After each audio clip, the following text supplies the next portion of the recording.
का पिता है, कौन विष्णु की मां, शंकर का दादा कौन है, हमको दे बता। ये जानने के लिए कृपया सुनिए। जगत गुरु तत्वदर्शी संत रामपाल जी महाराज के अमृत वचन सर्व पवित्र धर्मों के पवित्र शास्त्रों के आधार पर। अब पुण्यात्माओं, श्री कृष्ण जी द्वारा बताए गए समाधान से श्राप तो कटा नहीं, या दो कट गए। अब जैसे ये नादान संत ऋषि हमें मूर्ख बनाते हैं, कहते हैं कि जाओ गंगा में स्नान कर लो, तुम्हारा ये वो तो पाप विनाशक है, ऐसे है वैसे है, ये उनकी दंत कथा है, कोई लाभ नहीं होने वाला। गंगा का जल एक अमृत बहुत सुंदर पानी है, पवित्र जल है। वो पानी का ही काम करेगा, पीने का ही काम आवेगा। स्वच्छ जल है, नहान धोने में बढ़िया है, खराब नहीं होता। उसमें एक विशेषता प्रभु की दी हुई है। वो पानी जल का ही काम करेगा, पाप काटने का नहीं करता। एक दंत कथा है गंगा के विषय में कि जब गंगा को भागीरथ के तप अनुसार नीचे भेजने लगे शिवजी के लोक से, तो गंगा ने कहा कि वहां तो पापी लोग मेरे में स्नान करेंगे मृत लोक में, इस काल नीचे पृथ्वी लोक पर, और मैं भी पापनी हो जाऊंगी। गंगा भी डर गई कि मेरे में पापी नहावेंगे और उनके पाप मेरे लगेंगे, मैं दूषित हो जाऊंगी, मैं पापी हो जाऊंगी। तो उसको बताया गया समाधान कि तेरे अंदर को तत्वदर्शी संत स्नान करेंगे तो तेरे पाप भी कट जाएंगे। तो पुण्य आत्माओं ने क्या करें, एक सिंपल सी कथा है, एक कहावत है कि अंधा नौतर दो बुलावे। किसी को अंधे ने निमंत्रण देवे तो एक उसका उंगली पकड़ने गेला होगा, यानी दो डबल खर्चा हो गया। तो गंगा में नहावा और गंगा के स्नान फिर संत काटे, तो क्यों ना हम संतों के पास ही चले जाएं जो गंगा का भी उद्धार करें। तो ऐसे हमने अब निष्कर्ष से तत्व ज्ञान वाली दृष्टि से देखना है। गीता जी अध्याय नंबर 16 के श्लोक 23 में कहा है कि शास्त्र विधि को त्याग कर जो मनमाना आचरण करते हैं, मनमानी पूजाएं करते हैं, उनको न तो कोई सुख होता है, न उनका कोई सिद्धि प्राप्त होती है, और न ही उनकी कोई गति होती है, अर्थात व्यर्थ है। तो 24वें श्लोक में कहा कि जो शास्त्र विरुद्ध साधना त्यागनी है, त्यागने योग्य हैं, जो करने योग्य हैं या ना करने योग्य हैं, इसका फैसला भी सदग्रंथों से ही करना, किसी व्यक्ति से कहने से नहीं। तो हमने इस तत्व ज्ञान रूपी जो तत्व ज्ञान है, इसमें सदग्रंथों के आधार से आपको प्रमाण दिए जाते हैं। तो इनके आधार से हमने उन सदग्रंथों में लिखे हुए आध्यात्मिक कर्म को करना है, और जो उनमें नहीं लिखा है उनको त्याग देना है। वो मनमाना आचरण है। तो ऐसे श्री कृष्ण जी ने भी मनमाना आचरण बताया, क्योंकि इन भगवानों के पास भी यथार्थ ज्ञान नहीं था, ना ही यथार्थ भक्ति विधि थी। ये तत्व ज्ञान से परिचित नहीं थे, इनकी साधनाएं भी व्यर्थ थी, ब्रह्मा विष्णु महेश तक की। और ये अन्य ऋषि महर्षियों की तो फिर आप इस अंडरस्टूड है, समझ जाओगे वो किसी साधना करते थे।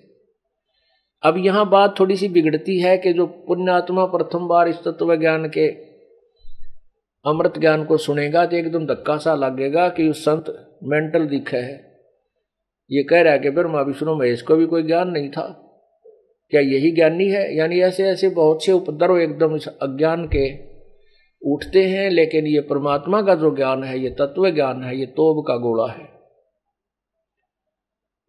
ये बिल्कुल साफ कर देगा, सभी संशय रूपी किलों को तोड़ कर जड़ देगा, मैदान कर देगा। कबीर साहब कहते हैं, और ज्ञान सब ज्ञान डियो कबीर ज्ञान सो ज्ञान, और जैसे गोला तोब का करता चले मैदान।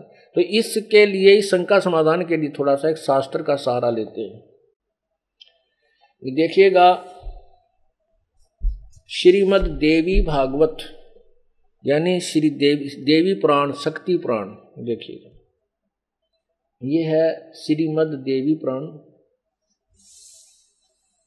गीता प्रेस गोरखपुर से प्रकाशित है। इसमें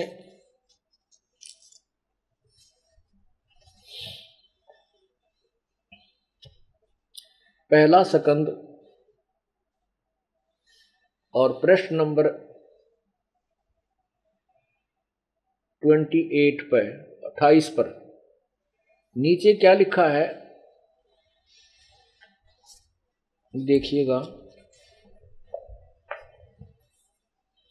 नारद जी ने कहा, महाभाग व्यास जी, तुम इस विषय में जो पूछ रहे हो ठीक यही प्रश्न मेरे पिताजी ने यानी ब्रह्मा जी ने भगवान श्री हरि से किया था। श्री हरि कौन है? विष्णु, देवाधिदेव भगवान जगत के स्वामी हैं।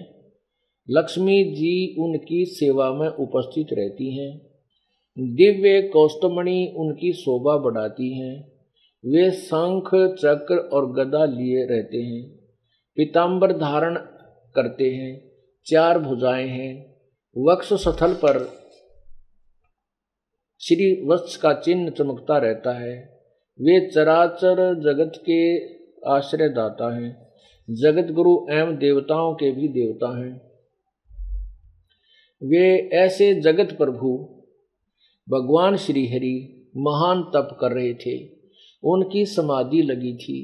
यह देखकर मेरे पिता ब्रह्मा जी को बड़ा आश्चर्य हुआ। अतः उन्होंने उनसे जानने की इच्छा प्रकट की। ब्रह्मा जी ने पूछा, प्रभो, आप देवताओं के अध्यक्ष, जगत के स्वामी और भूत भविष्य एवं वर्तमान सभी जीवों के एकमात्र शासक हैं। भगवान फिर आप क्यों तपस्या कर रहे हैं और किस देवता की आराधना में ध्यान मगन है? मुझे असीम आश्चर्य तो यह हो रहा है कि आप देवेश्वर एवं सारे संसार के शासक होते हुए भी समाधि लगाए बैठे हैं। अब देखो, ब्रह्मा जी ने एक दिन विष्णु जी को देखा, वो समाधि लगा रहा था, ध्यान लगा रहा था, भजन कर रहा था, किसी की साधना कर रहा था। अब ये अज्ञानता के कारण ब्रह्मा जी तो विष्णु जी को भगवान मान बैठा, विष्णु जी ब्रह्मा जी को भगवान मान बैठा। कैसे कि ये काल जो है इनका पिता, ये इनको सबको चक्कर में घेरे रखे, ये धोखा रखता देता है इनको। ये स्वयं ही ब्रह्मा विष्णु शिव रूप धारण कर लेता है। जैसे ब्रह्मा साधना कर रहा है तो विष्णु रूप में दर्शन दे देगा, विष्णु साधना कर रहा है तो ब्रह्मा रूप में कोई आशीर्वाद दे जाओगा। फिर ये सोचे, ब्रह्मा तो एक मेरे लेवल का सत्र का आदमी है, मेरा ही जैसा एक मंत्री है। विष्णु सोचता है, ये ब्रह्मा सोचता है विष्णु भी मेरे सत्र का है। फिर ये किसी और साधना करते हैं, फिर किसकी? दुर्गा की शुरू कर देते हैं। तो यहां वही प्रमाण आ रहा है, देखिएगा आगे। तो ब्रह्मा जी ने पूछा, तो आप किसकी पूजा करते हो? आप तो भगवानों के भगवान हो, सारी सृष्टि के मालिक हो, भूत भविष्य वर्तमान के सब जीवों के शासक हो। और हे विष्णु जी, आप भी किसकी पूजा कर रहे हो? अब विष्णु जी क्या बताता है, कितना विद्वान है विष्णु अर्थात श्री कृष्ण। ये गीता अपनी देवी भागवत आपको बताओगी, दास नहीं। मैं कह दूं दशर फोड़ दे, पर ये जो गीता हमारे सदग्रंथ हैं, इनकी रोशनी में मेरा सिर फूटने तो बच जाएगा। जैसे एक समय अंधे चले जा रहे थे, एक अंधा जा रहा था अंधेरे में रस्ते, और उसने हाथ में लालटेन ले रखी थी। आगे से बच्चे आ रहे थे, शोर उछल कूद करते हुए, बोलते हुए। उन बच्चों, अंधे ने कहा कि बच्चों देखना बेटा, देखना, मुझे दिखाई नहीं देता है, ध्यान से चलना बेटा, ध्यान से चलना। अब वो बच्चे आकर के उस अंधे व्यक्ति के पास खड़े हो गए और कहने लगे, बाबा क्या आपको दिखाई नहीं देता? कहाँ बेटा, मैं अंधा हूं। तो उन बच्चों ने पूछा, फिर लालटेन किस लिए ले रखी है अंधे ने? वो कहता, तुम आंखों वालों के लिए ले रखी, कहते मेरे में टक्कर ना मार दो तुम। इसने मन इस अंधेरे में, तुम चांदने में तुम न दिख जाएगा, मेरे टक्कर ना मारोगे, मैं टक्कर से बच जाऊंगा, तुम्हारी से बूढ़ा आदमी पड़ गया तो मर जाऊंगा। इसलिए लालटेन मैं तुम्हारे लिए ले रहा हूं, अपने लिए नहीं बच्चा। तो ये सदग्रंथों की दास को जरूरत नहीं, क्योंकि हमें वो तत्व ज्ञान प्राप्त हो गया जो सबसम वेद है, जो सभी सदग्रंथों का निष्कर्ष और सार है। उस ज्ञान से तो हम पहले ही परिचित हो चुके, जो परमात्मा कबीर जी ने हमें दिया। गुरुदेव ने बताया। अब जनसाधारण को समझाने के लिए आप आंखों वालों के लिए यह लालटेन सदग्रंथों की दिखाई जाती है। कहते मेरी ये लड़ पड़ो, अपने सदग्रंथों को देख लो, इनमें से पढ़ कर सुनाऊं हूं मैं, और इनमें के लिखा या लालटेन आपको दिखा रहा हूं, ताकि आप किनारा पकड़ जाओ, या तो भक्ति कर लोगे दास के पास आके, ना अपना चुप जरूर हो जाओगे। अब सच्चाई कह रखिए। अब देखिएगा भगवान श्री विष्णु जी ने क्या उत्तर दिया। अड़ तोड़ पाट जाएगा। सब कितने विद्वान थे ब्रह्मा विष्णु महेश। ये देखो, यही पहला सकंद वही पीछे नीचे चल रहा है, और 28वां ये पृष्ठ ही 28 वाला ही है। नीचे बिल्कुल नीचे आ जाइए। ब्रह्मा जी के ये विनित वचन सुनकर भगवान श्री हरि, ये 29 पृष्ठ है 29, श्री हरि उनसे कहने लगे, यानी विष्णु जी, ब्रह्मन सावधान होकर सुनो, मैं अपने मन का विचार व्यक्त करता हूँ। देवता, दानव और मानव सब यही जानते हैं कि तुम सृष्टि करते हो, मैं पालन करता हूँ, और शंकर संहार किया करते हैं। किंतु फिर भी वेद के पारगामी पुरुष अपनी युक्ति से यह सिद्ध करते हैं कि रचने, पालने और संहार करने की यह योग्यता जो हमें मिली है, इसकी अधिष्ठात्री देवी शक्ति देवी है। वे कहते हैं कि संसार की सृष्टि करने के लिए तुम में राजसी शक्ति का संचार हुआ है, मुझे सात्विक शक्ति मिली है, और रुद्र में तामसी शक्ति का आविर्भाव हुआ है। उस शक्ति के अभाव से तुम इस संसार की सृष्टि नहीं कर सकते, मैं पालन करने में सफल नहीं हो सकता, और रुद्र से संहार कार्य होना भी संभव नहीं। ब्रह्मा जी, हम सभी उस शक्ति के सारे ही अपने कार्य में सदा सफल होते हैं आए हैं। सुवर्त प्रत्यक्ष और परोक्ष दोनों उदाहरण मैं तुम्हारे सामने रखता हूँ, सुनो।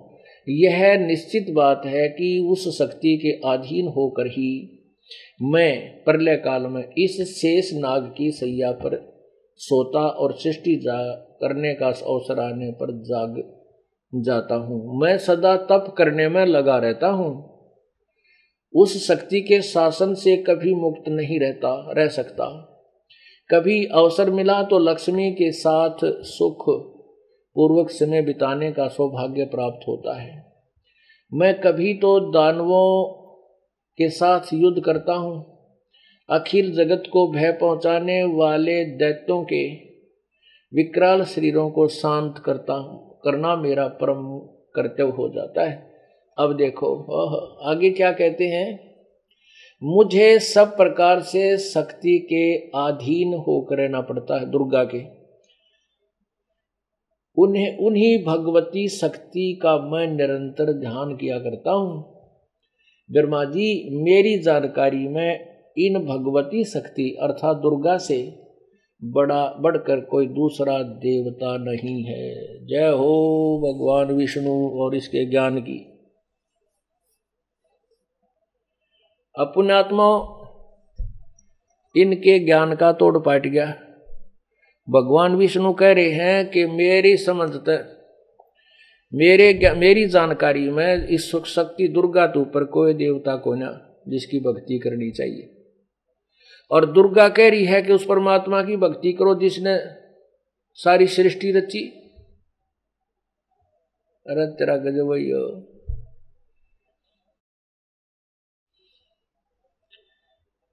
कबीर परमात्मा कहते हैं, निरंजन धन तेरा दरबार, जा तनक नी न्याय विचार।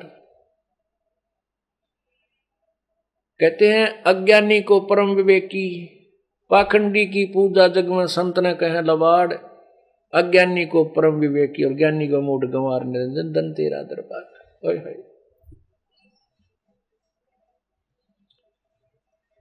कहे कबीर सुनो भी साधो, या सब उल्टा व्यवहार, और सच्चों को तो ये झूठ बताओ और झूठों का एतबार, निरंजन धन तेरा दरबार। है अब ये सारे कपोड़ पहले, कोई कहे वो भगवान है, कोई कहे वो भगवान है, कोई कहे दुर्गा मतलब, और विष्णु जी तो यहाँ का सुप्रीम पावर मानी जाती थी। और ये कितना ज्ञानवान है ये स्पष्ट हो गया। ये खुद तप करता है, तप करके शक्ति ग्रहण करता सिद्धि, और सिद्धि को फिर राक्षस मारने में ये काल इनको लगा देता है, उसको डिस्चार्ज करा देता है उसकी पावर को, और फिर ये एक जीव के जीव बना देता है। ऐसा धोखा हमारे साथ किया जा रहा है। तो कबीर परमात्मा की शरण में रहकर ही ये भक्ति कर सकता है प्राणी, और उसी तत्व ज्ञान के आधार से हम परमात्मा के उस पूर्ण मोक्ष को प्राप्त कर सकते हैं, परमात्मा के उस परम पद को प्राप्त कर सकते हैं जो सदग्रंथ हमें संकेत कर रहे हैं, निर्देश कर रहे हैं। तो अब जो आप कथा सुन रहे हो, ये प्रसंग चल रहा है कि श्री कृष्ण जी समाधान बता रहे हैं, अर्थात विष्णु जी।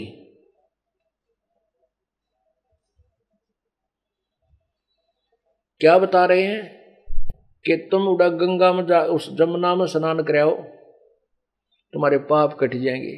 तो ये दंत कथा लोक वेद मनमाना आचरण उन्होंने बताया, जिससे कोई लाभ नहीं हुआ, और उनके द्वारा बताए गए समाधान से के विपरीत काम हुआ।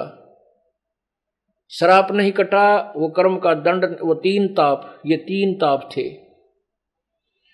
किसी 3 तापों में कौन कौन से आते हैं? जैसे किसी ने किसी को श्राप दे दिया, और या जैसे ये होती हैं प्रेत आत्माएं, जो किसी को प्रेत आत्माएं सताती हैं, भी 3 ताप के अंतर्गत आता है। तो इसको ना विष्णु ने काट सकता, ना ब्रह्मा, ना शिव इनको समाप्त नहीं कर सकता, ना ब्रह्म ना दुर्गा, केवल पूर्ण परमात्मा कर सकता है। मासा घटे ना तिल बधे, वेद ना लिखे जो लेख, साचा सतगुरु मेट कर ऊपर मारे मेख।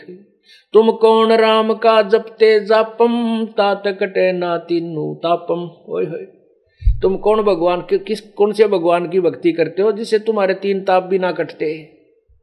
अमर करूं सतलोक पठाऊं, तात बंदी छोड़ कहाऊं। ओए होए, परमात्मा कहते हैं हम आपको अमर करें और यहाँ के पाप कर्मों के सब बंधन को काट डालेंगे, इसलिए मैं बंदी छोड़ के लाता हूं। इसी का प्रमाण यजुर्वेद अध्याय नंबर 5 के श्लोक 32 में है कि कबीर बंभारी असी, कबीर अंगारी असी। अंगारी माने पापों का शत्रु, बंभारी माने बंधनों का शत्रु, बंदी छोड़ बंधन काटने वाला। देखिएगा यजुर्वेद, क्योंकि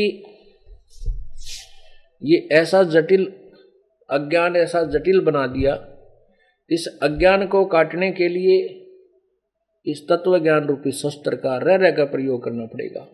इन सदग्रंथों का हमें सहारा लेना पड़ेगा, जिससे यह अज्ञान हटेगा। अब देखिएगा यजुर्वेद, ये महर्षि दान सरस्वती द्वारे समाज प्रवर्तक है, उनके द्वारा अनुवादित है। ये देखिएगा कहां से प्रकाशित है।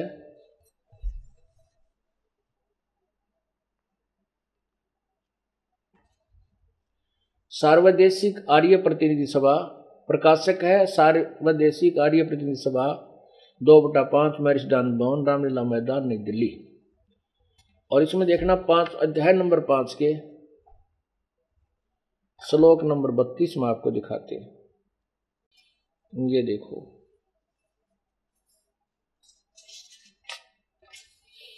ये है 5वां अध्याय यजुर्वेद, और ये है 5वां अध्याय, और ये यजुर्वेद 160 पृष्ठ पे लिखा है नीचे। ये 32वां श्लोक है, ये 32वां मंत्र, ये 32वां मंत्र है। इसमें लिखा है उसी गसी, ये कबीर अंगारी रसी, अंगारी रसी, कबीर अंगारी रसी, बंभारी अवेसुरसी। अब नीचे लिखा है रत धामासी सवर ज्योति। बाकी बहुत कुछ सारा, लेकिन हम जो अपना मतलब कि इससे पढ़ेंगे। अनुवाद स्वामी दयानंद जी द्वारा किया हुआ। हे जगदीश्वर, जिस कारण से आप कांतिमान असी माने हैं। अंगारी, ये है कबीर अंगारी। अब इन्होंने अंगारी शब्द अलग लिया है। अंगारी का अर्थ है खोटे चलन वाले जीवों के शत्रु, व इन्होंने कवि का अर्थ कांत पर जय कर दिया। हम इसको सीधा ले लेते हैं। कबीर, कबीर को हम बै बोलते हैं, बै को, वै को, तो कबीर अंगारी यानी कबीर परमात्मा जो है वो पापों का शत्रु है, पाप काटने वाला है। और फिर बमभारी, इन बमभारी का क्या अर्थ किया है? बमभारी का अर्थ क्या? बंधनों के शत्रु। ये तो अज्ञान सोच है, वह तारादि तंतुओं के विस्तार करने वाले। बमभारी का अर्थ है बंधन, अरि माने शत्रु। बम माने बंधन, अरि माने शत्रु। बमभारी माने बंधनों के शत्रु यानी बंदी छोड़। हम इसे बंदी छोड़ कहते हैं। और हम इसको कबीर अंगारियसी यानी पाप का शत्रु, पाप काटने वाला। और बमभारी माने बंधनों का शत्रु। और ध्यान देखिए इन्हीं के दौरान अनुवाद में रतधामा, ये देखिएगा रतधामा, रतधामा सतधाम युक्त। रतधामा, रत माने सत्य, धाम माने धाम, यानी सतलोक। धाम कहो चाहे लोक, वो सतलोक युक्त है यानी सतयोग सहित है, सतलोक में रहता है। और सवर ज्योति, जिसका अर्थ होता स्वयं प्रकाशित। इन्होंने अनर्थ किया है, अंतरिक्ष को प्रकाश करने वाला नहीं। सवर ज्योति स्वयं प्रकाशित। और रतधामा सतधाम युक्त यानी सतधाम में रहने वाला है। और वही वैसे ही युक्त उक्त गुणों प्रसिद्ध आप सब मनुष्यों की उपासना करने योग्य हैं, ऐसा हम लोग जानते हैं। अभी कबीर के बारे में ये वेद बता रहा है, कबीर जी के बारे में, परमेश्वर के बारे में कह रहा है कि तू सतलोक में रहने वाले हो आप, और स्वयं प्रकाशित हो, और सभी लोगों को प्रकाशित करने वाले यानी रचने वाले भी तुम ही हो। और कबीर भगवान, आप बमभारी बंधनों के शत्रु हो, और अंगारी माने पापों के विनाशक कबीर जी हो। अब रामानंद जी को परमात्मा सुना रहे हैं कि पूर्ण परमात्मा पापों का विनाश कर सकता है। रामानंद जी कह रहे थे कि बच्चा, प्रारब्ध के कर्म तो भोगने ही पड़ते हैं, किसी वेद में नहीं लिखा, किसी संत शास्त्र में नहीं लिखा है कि प्रारब्ध यानी पाप कर्म विनाश होते हैं। कर्म तो ज्यों के तो ही भोगने पड़ते हैं। परमात्मा कहते हैं, स्वामी जी आपने वेदों को पढ़ा है लेकिन समझा नहीं। समझा कैसे नहीं भाई? गुरु बिन वेद पढ़े जो प्राणी, समझे न सार रहे अज्ञानी। गुरु बिन काहू न पाया ज्ञाना, जो थो था बुझ छड़े किसाना।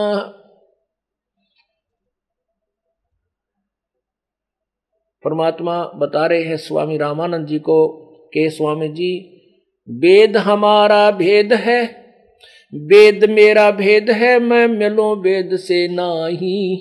और जौन वेद से मैं मिलूं वो वेद जानते नाही।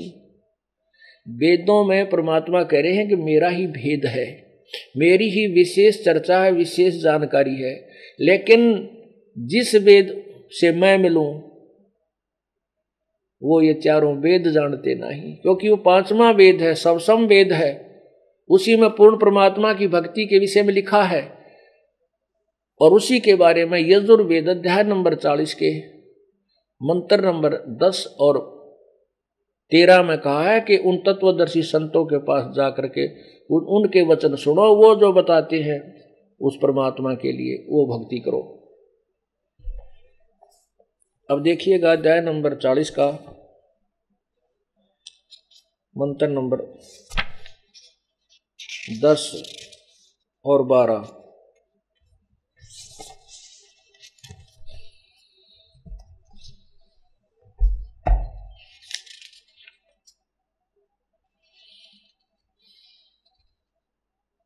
तेरह, 12 नहीं 13 ले। ये देखिएगा यजुर्वेद, वही यजुर्वेद है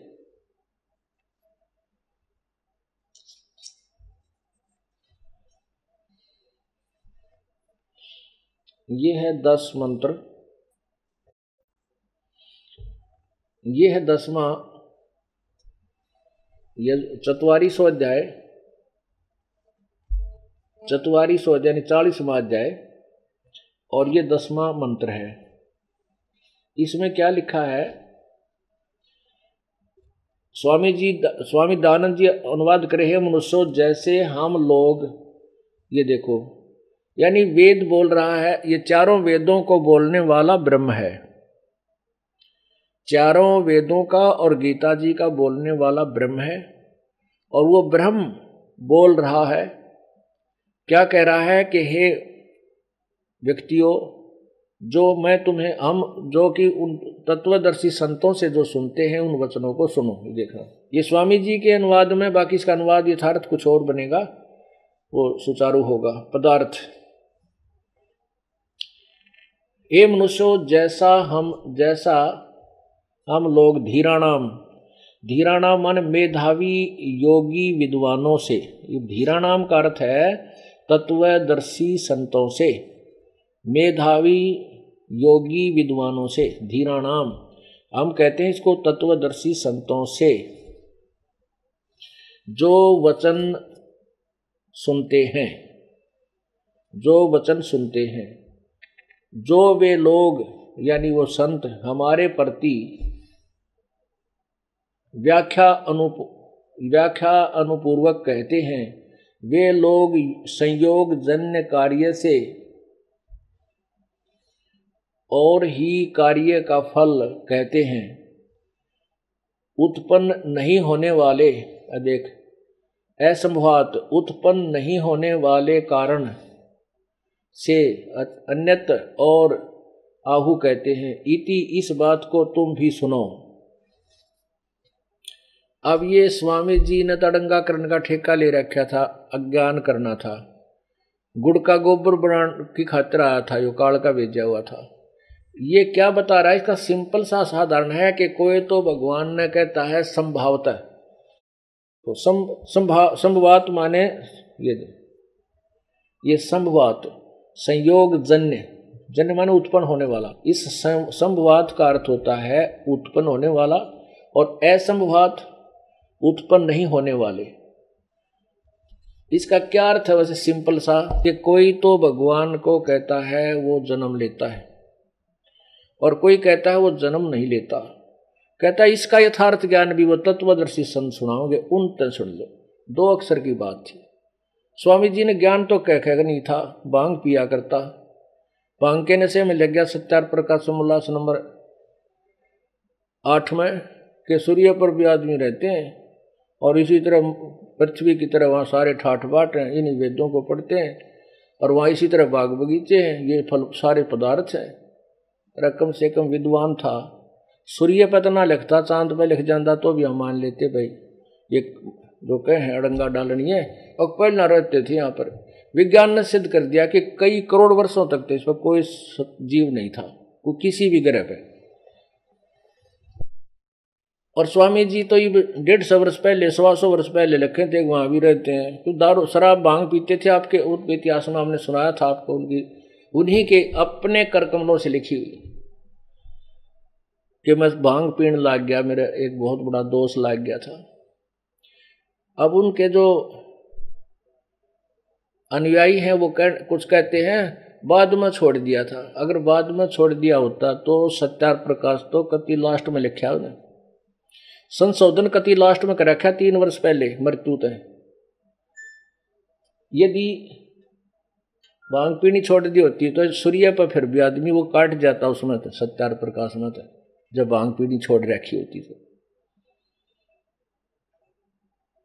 और उधर लिखता है 7वें समोल्लास में 154 पृष्ठ पर कह रहा है परमात्मा निराकार है, 155 पे कह रहा है कि उसकी उपासना से उसका साक्षात्कार हो जाए, परब्रह्म से मिल जाते हैं। तो ऐसी जो व्याख्या, अपनी ही व्याख्या को दूसरे पृष्ठ पर कंडम कर रहा है, तो नशे बिना नहीं हो सकती।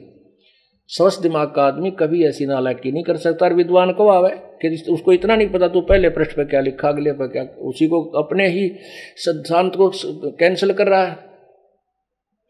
तो इस प्रकार ये अज्ञानियों को हमने महर्षि मान रखा था, परमात्मा भी ये कहते हैं, निरंजन धन तेरा दरबार जहाँ तनिक न्याय विचार, पाखंडी की पूजा जग में संत ने कह लवाड़। सत्यार्थ प्रकाश 11वें समोल्लास में कबीर परमेश्वर के बारे में ऋषि दानंद जी के विचार आपको सुनाता हूं। इससे सिद्ध होता है परमात्मा की जो वाणी सत्य है, कि परमात्मा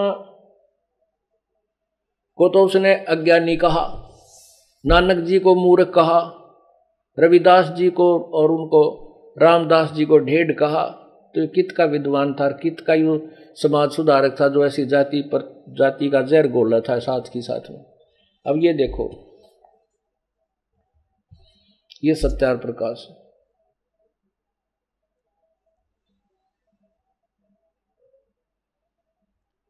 ये कहां से प्रकाशित है? अथ सत्यार्थ प्रकाश है। क्या लिखते हैं? वेद आदि विधि विविध शास्त्र प्रमाण संवित है। श्रीमत परमहंस विरजा परमहंस परिवर्जाकाचार्य महर्षि दान सरस्वती विरचित है। कितनी इस महर्षि दान के आगे कितनी बड़ी उपमाला रखी है। श्रीमत परमहंस परिवर्जा का आचार्य महर्षि दानंद सरस्वती स्वामी के द्वारा लिखा गया है।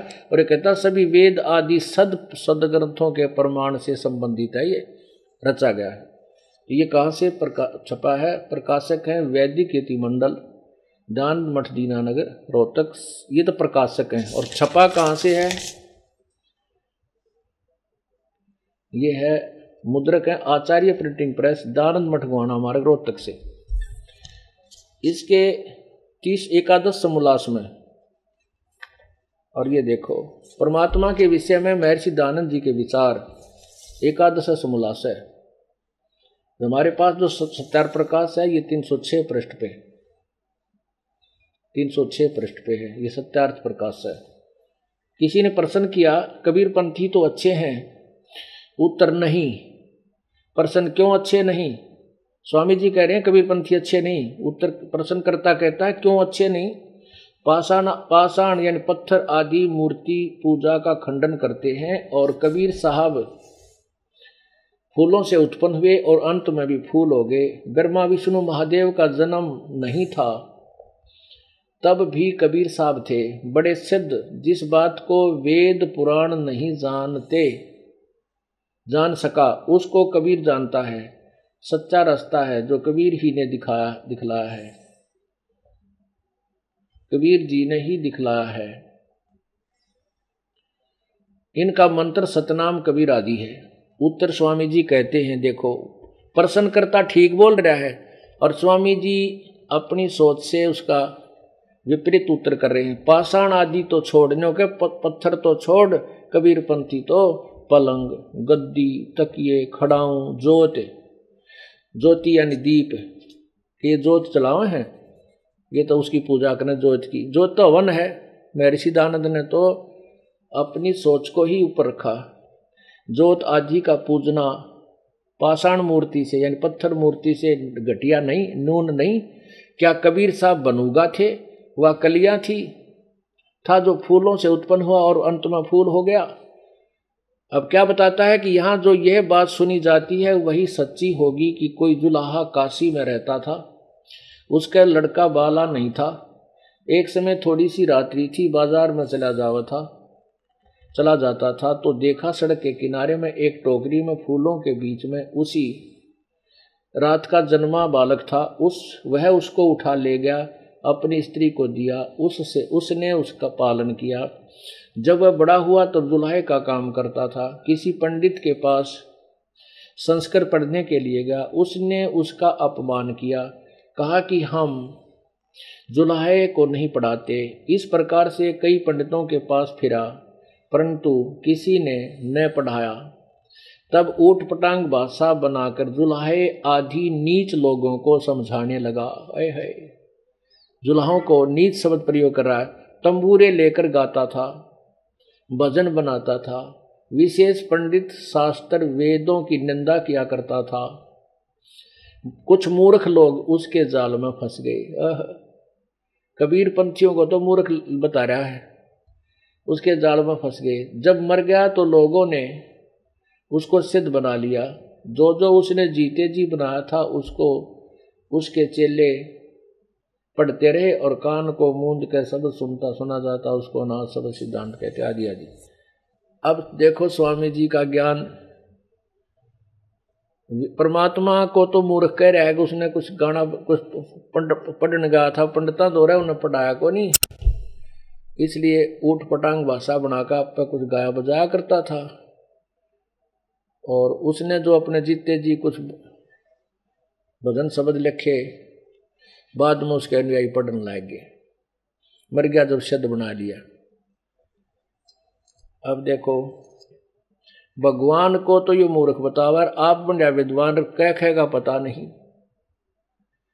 हे मालिक, ऐसे विद्वानों से परमात्मा की जनता को छुड़वावे और इनको सत्ज्ञान हो। कहने का भाव ये है कि पूर्ण परमात्मा अपना ज्ञान बता रहा है और यही वेद बता रहे हैं कि उस तत्व ज्ञान को तत्वदर्शी संतों से समझ, यानी वेद ज्ञान जितना दिया गया है वो तो वेदों में वर्णित है, लेकिन इससे अलग और यथार्थ ज्ञान है कि कोई तो भगवान ने जन्म लेने वाला कहता है, कोई मरने वाला न जन्म लेने वाला, यानी वैसे स्वयंभू कहता है। तो इसका निर्णायक ज्ञान भी परम संत ही तत्वदर्शी संत देंगे, उनसे सुनो। अब कबीर परमात्मा रामानंद जी को बता रहे हैं कि पापों का विनाश भी आपके वेदों में लिखा है कि परमात्मा पाप नाश कर देता है। और रामानंद जी कह रहे थे कि नहीं, पाप कर्म प्रारब्ध तो भोगना ही पड़ता है। और यही थ्योरी सिद्धांत था इस महर्षि दयानंद का। अब जितने भी ये महर्षि को थे ये सारे ही अज्ञानी थे, घोर अज्ञानी थे, इन्हें क्या का बेरा नहीं था। और कहते हैं अंधों की बाँ अंधे ने पकड़ रखी थी, और जो सबसे पहला अंधा जो था वो चतुर था, वो कह रहा था मुझे खूब दिखाई देता, मेरे पीछे पीछे आ जाओ। अब देखना इस महर्षि दयानंद रूपी अंधे अज्ञानी की छुरी। और फिर वेद क्या बताते हैं? अंधा मतलब यहां ज्ञान नेत्रहीन को हम अंधा कहते हैं संत शब्द में। आंखों से अंधे का यहाँ कोई लिंक नहीं है, क्योंकि परमात्मा के पाने के लिए अंदर की आंखों यानी ज्ञान रूपी आंखों की आवश्यकता होती है। अब देखिएगा ये वही वेद सत्यार्थ प्रकाश है, और इसके 7वें समोल्लास में ये देखिएगा 7वां समोल्लास, ये सत्यार्थ प्रकाश है। 154 पे किसी ने प्रश्न किया स्वामी दयानंद जी से कि प्रश्न ईश्वर साकार है व निराकार? उत्तर स्वामी जी का निराकार। अब यहां देखो 155 पे क्या कहा, किसी ने प्रश्न किया कि परमेश्वर की स्तुति करनी चाहिए व नहीं, परमात्मा की स्तुति प्रार्थना उपासना करनी चाहिए व नहीं, करनी चाहिए व नहीं? उत्तर स्वामी जी का करनी चाहिए। तो प्रश्नकर्ता कहता है क्या स्तुति आदि करने से ईश्वर अपना नियम छोड़कर स्तुति प्रार्थना करने वाले के पाप छुड़ा देगा? उत्तर स्वामी जी का नहीं। प्रश्नकर्ता कहता है तो फिर स्तुति प्रार्थना क्यों करना, इसलिए करें? उत्तर स्वामी जी का उनके करने का और फल है, अन्य ही फल है। प्रश्नकर्ता कहता है क्या फल है? उत्तर स्वामी जी देते हैं दयानंद जी कि स्तुति से ईश्वर में प्रीति, उसके गुण कर्म स्वभाव से अपने गुण कर्म स्वभाव का सुधरना, प्रार्थना से निर्अभिमानिता उत्साह और सहाय का मिलना, उपासना से परब्रह्म से मेल और उसका साक्षात्कार होना। अरे वाह, ये देखो यहाँ कह रहे हैं भगवान निराकार है, और यहाँ कहते हैं उपासना से 155 उपासना से परब्रह्म से मेल और उसका साक्षात्कार होना। और फिर दूसरा कह रहे हैं पाप नहीं कटते। पाप अक्षमा नहीं छुड़ा नहीं देगा कि नहीं, पाप नहीं छूटते। यही इन्होंने 163 पृष्ठ पे कहा है, पूर्ण समर्थन दिया है। ये देखो 163 पृष्ठ पे इसमें क्या किया है, कहा है कि प्रसन्न ईश्वर अपने भक्तों के पाप अक्षमा करता हुआ नहीं। स्वामी जी उत्तर देते हैं, स्वामी दयानंद जी की नहीं, क्योंकि जो पाप अक्षमा करे तो उसका न्याय नष्ट और सब मनुष्य महापापी हो जाएं, क्योंकि उनको पाप करने में उत्साह और निर्भयता हो। जैसे कोई राजा पर अपराधियों के पाप की अक्षमा करे तो वे अधिक अधिक अपराध पाप करने लगें, और जो अपराध नहीं करता वह भी अपराध करने से न डरेगा। इसलिए सब कर्मों का यथावत फल देना ईश्वर का काम है, क्षमा करना नहीं। अब इनकी पोल, क्योंकि ये वेदों को श्रेष्ठ मानता है महर्षि दयानंद, और उधर से स्वामी रामानंद, इन ऋषियों की पोल परमात्मा खोल रहे हैं कि आपके वेद कह रहे हैं पाप काट दे घोर, वो कौन सा भगवान है, उसका तुमने बेरा को नहीं, इसलिए तुमने अपनी अज्ञान थ्योरी बना दी कि भगवान पाप नहीं काट सकता। ये देखिए, ये महर्षि दयानंद सरस्वती द्वारा इसका अनुवाद है। और ये वेद तो सही है, क्योंकि वेदों का अनुवाद तो इसने करना पड़ा, और इनका अपनी सोच अपनी थ्योरी ये वेद विरुद्ध है स्वामी दयानंद जी की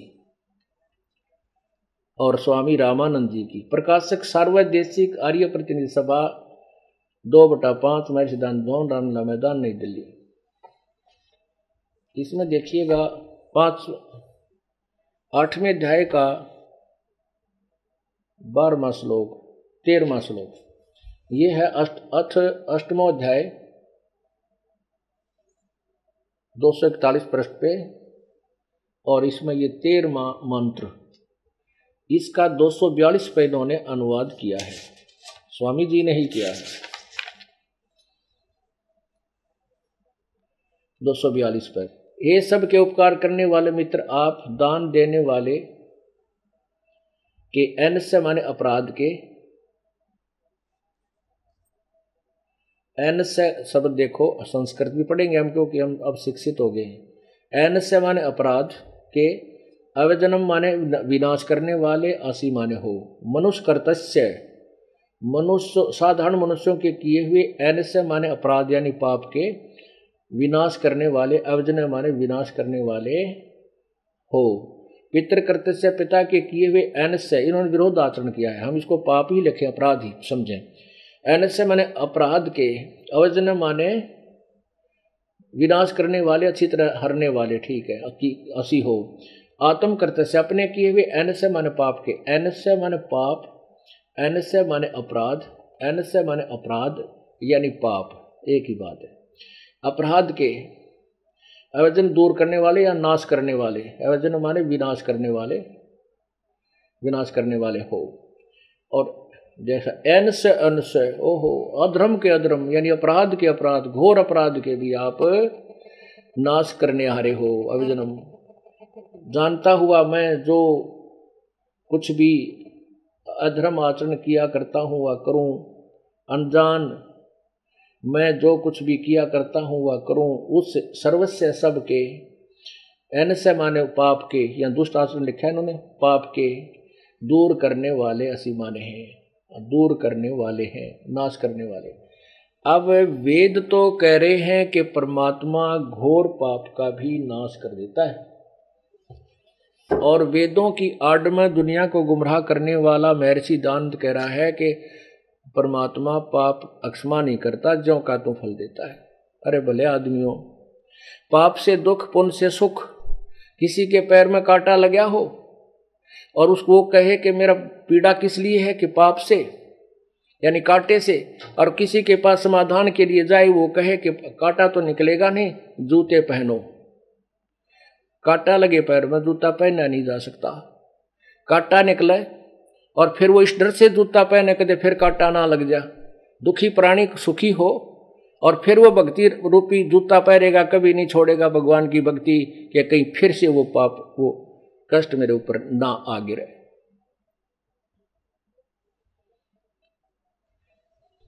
अब रामानंद जी सुने और उसका पसीने आवे।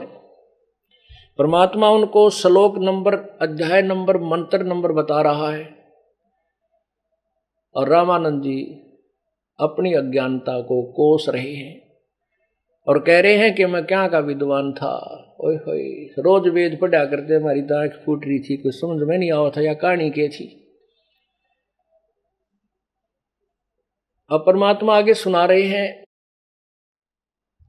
कि तुम कौन राम का जपते जापम, तात कटे नाती नू तापम। आगे क्या होता है कि सभी यादव मर गए, नष्ट हो गए, आपस में लड़ मरे। उधर से श्री कृष्ण जी भी जब पता लगा कि सब यादों का नाश हो गया, वैसे विष्णु पुराण में यहां तक लिखा है कि कुछ बच गए थे ना, जो यादव वहां युद्ध हो रहा था, श्री कृष्ण गए वहां पर और उसने भी वो घास पाड़ लिया और बचे हुए यादवों को उसने खुद मारा, काट दिए सारे, अपने ही वंशजों का नाश कर दिया, अपने ही कुल का नाश खुद किया, शेष बचे हुओं का। अपने आत्माओं, अब ये देखना खेल कहाँ, ये तत्व ज्ञान आपको कैसी आंखें देगा। अब वो श्री कृष्ण नहीं, उसमें काल प्रवेश कर गया, यो काल करावे नाश सारे, और उसने जाकर शेष बचे यादवों को मार दिया और श्री कृष्ण फिर छोड़ दिया, जाए तू हाथ धक्के खानता। वो चलता चलता एक वृक्ष के नीचे बैठ गया और उसमें पैर पे पैर रखा हुआ था। श्री कृष्ण जी के पैर में एक पद्म था। पद्म एक ऐसा चमत्कार होता, जैसे अपने मुछ या तिल हो जाते हैं, ऐसा ही उनके पैर में आर्ट परमात्मा का दिया हुआ एक तिल था, ऐसा जिसमें चमकता था, वो उसको पद्म बोलते थे। दिन में वो ऐसा रोशनी करता था, रात्रि में तो जैसे 100 के बल्लभ का रोशनी होती है, इतना चांदना करता था। रात्रि में बल्लभ चस रहा होता, दिन में चस रहा होता, लेकिन उसकी दिखाई देता है लेकिन प्रकाश नहीं होता, फिर भी चमक होती है। ऐसे वो पद्म एक वृक्ष के नीचे झुरमटों की आड़ में, ओट में चमक रहा था भगवान श्री कृष्ण के पैर का। और वही शिकारी जिसने उस कढ़ाई के बचे हुए कड़े से, मछली से निकाले हुए कड़े से विषाक्त तीर बनवाया था, वो उसी बाण को लिए हुए घूम रहा था। उस दिन उसने 12-1 बजे तक कुछ नहीं मिला, कोई शिकार नहीं मिला। तो उसने सोचा कि इस वृक्ष के नीचे जाके विश्राम कर लेता हूं, गहरी छाया है। उस छाया के अंदर श्री कृष्ण विश्राम कर रहे थे और झुरमुट, उसकी जो वृक्ष की जो टहनियां थी वो जमीन पर टिकी हुई थी। शिकारी जब उधर चला तो उसने उस पैर के अंदर से चमक रहा वो पद्म दिखा, झुरमुटों के वृक्षों के पत्तों के अंदर से। उसने सोचा, शिकारी ने सोचा कि ये कोई मृग बैठा है, कोई हिरण है, और उसकी आंख चमक रही है। अब मुझे शिकार कोई मिला नहीं, और कहीं मैं इधर से जाऊं, ये आहट पाकर भाग ना जा, तो ऐसे सीधे ही तीर ठोक दिया उन पत्तों के अंदर से, आंख निशाना बना के, वो पैर का पद्म निशाना बना के। श्री कृष्ण जी के पैर में वो तीर लगा और तीर लगते ही श्री कृष्ण जी हाय मर गया, हाय मर गया चिल्लाने लगे। तब शिकारी ने सोचा ये तो कोई मानस मर गया, मनुष्य मर गया, भाई जुल्म हो गया, और तुम तो बहुत जुल्म कर दिया। जाके देखा तो वो कौन, द्वारकाधीश मुकुटधारी श्री कृष्ण जी तड़फ रहे हैं। तब उस शिकारी ने हाथ जोड़कर कहा, प्रभु मेरे से गलती होगी, मैंने आपके पैर में जो चमक थी इसको मृग यानी हिरण की कोई आंख समझी, और प्रभु मुझे क्षमा कर दो, मेरे से धोखे से लग गया तीर, मेरे अपराध को माफ करो। तब श्री कृष्ण ने कहा कि अब शिकारी, तेरा भाई तेने धोखे से नहीं मारा और तेरा कोई अपराध नहीं, ये तो तेरा और मेरा कोई पिछला हिसाब किताब था, पिछले जन्म का कोई टिट फॉर टैट था, ये बदला था, यो मैंने चुका दिया। अब उस शिकारी ने पूछा, प्रभु आपका और मेरा क्या बदला हो सके है, आप तो एक द्वारकाधीश में एक कंगाल आदमी। तब उस श्री कृष्ण ने बताया कि पिछले जन्म में तू सुग्रीव का भाई बाली था, मैं रामचंद्र था, और उसमें मैंने एक वृक्ष की ओट लेकर धोखे से तुझे मारा था, आज तूने मुझे ऐसे धोखे से मार दिया, मेरा तेरा टिट फॉर टेट बराबर हो गया। पर एक काम कर, तू यहां से भाग जा और मेरा संदेशा भिजवा दे, किसी को कह दे द्वारका में जाके कि श्री कृष्ण वहां तड़फ रहा है, पांडवों के पास संदेशा पहुंच जाए, वो आ जाए। 5 पांडव आ गए। अब 5 पांडव आए तो उन्हें पता चला यादव कुल का नाश हो गया, श्री कृष्ण जी तड़फ रहे हैं, वहां पहुंचे। श्री कृष्ण जी ने कहा कि भाई आ जाओ बच्चों, तुम मेरे प्रिय मित्र और रिश्तेदार और मेरे सखा यानी शिष्य हो। आज मैं तुम्हें अंतिम उपदेश देना चाहता हूं और मेरी आज्ञा का पालन करना। प्रथम तो यह है कि यहाँ कोई नर यादव नहीं बचा है। अर्जुन, इन सभी पांचों पांडव, तुम सभी इन स्त्रियों को वहां ले जाना। यहाँ दुष्ट लोग, आसपास के जंगली लोग इनको तंग करेंगे। और दूसरा ये है कि आप सारे पांडव राज त्याग के हिमालय में जाके तपस्या करके अपने शरीर को गला दो। जब तक तुम्हारा शरीर अंत ना हो हिमालय में तप करते रहो, क्योंकि न तप देख रहा क्या विष्णु जी का मैं भी तप करता हूँ, वह शिक्षा से आगे दे दी कि तुम तप करना। और जबकि गीता जी में 17वें अध्याय के 4, 5, 6 श्लोक में लिखा, 7 में लिखा है कि जो घोर शास्त्र विधि को त्याग कर जो मनमाना घोर तप तपते हैं वो दुष्ट आत्मा नरक में डाले जाते हैं। गीता में ज्ञान जो है वो वेदों वाला है, और जो वो दंत कथा सुनाई जा रही थी वो काल और कृष्ण और विष्णु जी के अपने सिद्धांत बनाए हुए जो शास्त्र विरुद्ध थी वो बताए जा रहे हैं। ये देखिएगा गीता जी, श्रीमद् भगवद गीता अध्याय नंबर 17 और श्लोक नंबर 5 में, जो मनुष्य शास्त्र विधि रहित केवल मनमाना कल्पित घोर तप को तपते हैं, दंभ और अहंकार से युक्त, कामना से आसक्त और बल के अभिमान से युक्त भी युक्त है, शरीर से युक्त। छठे में कहा कि शरीर रूप से सथित भूत समुदाय को और अंतःकरण में सतीत मुझ परमात्मा को भी वो क्रस करने वाले हैं, यानी दुखी करने वाले हैं। उन अज्ञानियों को असुर स्वभाव वाले जान। अब क्या बता दिया कि जो अपनी मनमानी तो घोर तप तपते करते हैं तो उनको शास्त्र विधि त्याग कर, क्योंकि शास्त्र के अनुसार जो तप लिखा है वो और है, वो 3 प्रकार के तप हैं। वो तप नहीं, उनको एक अलग से साधना बताई। जैसे हरिश्चंद्र ने वचन तप किया था कि मैं सत्य बोलूंगा, असत्य नहीं कहूंगा, उसके कारण उसने जो भी यातनाएं सहन करनी पड़ी उसने सत्य बोला, वो तप था। अब जैसे ये दास सत्य बोल रहा है, सच्चाई कह रहा है, हमें भी यातना सहन करनी पड़ी, जेल में भी जाना पड़ा, झूठे मुकदमे भी बना दिए, ये हमारा तप है। और तप का फल भगवान कबीर परमेश्वर सबको देता है। जैसे प्रहलाद ने यही सत्य बोलने का तप किया था, वाणी वाला तप किया था।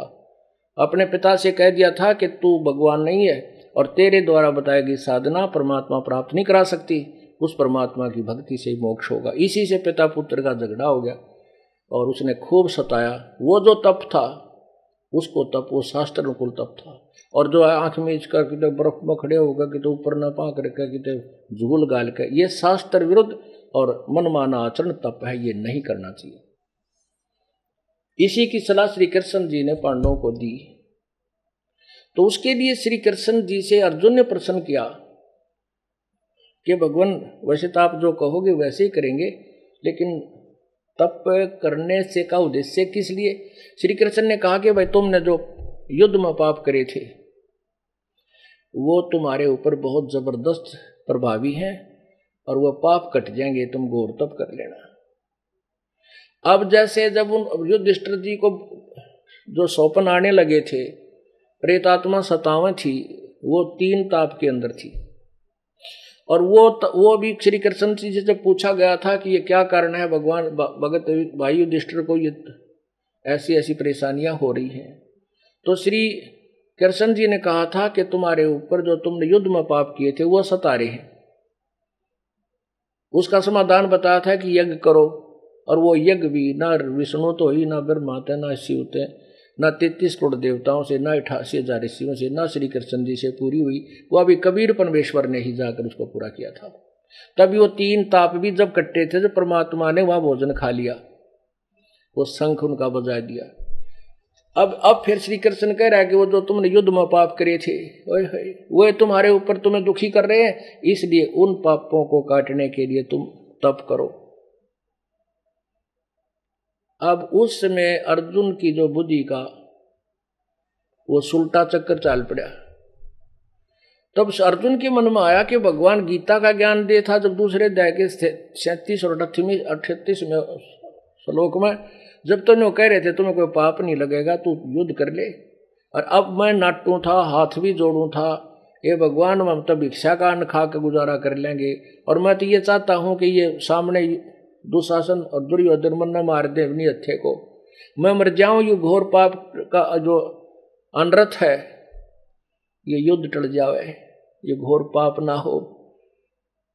और उस समय आपने जुल्म किया हमारे को, मेरे को डराया, बूंदा सब विकराल शरीर दिखाया और कहा तू युद्ध कर ले, लालच दिया, तू मर गया तो जो है स्वर्ग में जाएगा, और जीवित रहा तो विजय हुआ तो पृथ्वी के राज्य को भोगेगा।